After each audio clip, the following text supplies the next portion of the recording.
dag vil jeg vise jer, hvordan man kan overtage Inferno B-sitet rigtig nemt. Først så skal vi selvfølgelig sikre os, at der ikke er nogen hernede, så vi ikke bare lige pludselig kommer nogen i ansigtet på os. Og så vil jeg ellers vise jer 2 smokes og en molotov.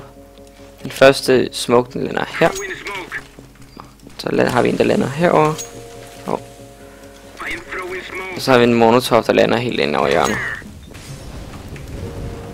Det vil cirka være sådan der, det kommer til at se ud, hvis man kommer ind.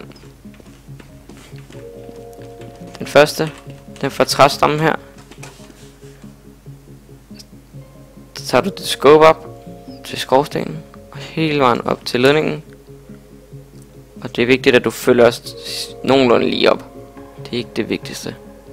Bare den er oppe i ledningens højde. Så kaster du. Så bouncer den på taget. Og går ned og rammer. Så der er helt smoke off.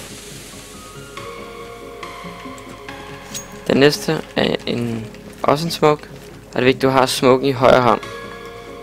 Tager du den, og så sætter du tommelfingrene ind i antennen. Det vil sige, at den er herinde omkring. Og så kaster du. Og det er så den dibe herover til ruinen. Den kommer til at ligge der. Det er den sidste. Det er en molotov. Står vi herinde i hjørnet. På hegnet her. Hvis vi kigger på lyset, går vi 4 ud for den her. 1, 2, 3, 4. Lidt over den. Går den ind og bouncer ind på væggen. Går den ned og rammer deep. Så hvis der er nogen, der sidder herover og tænker,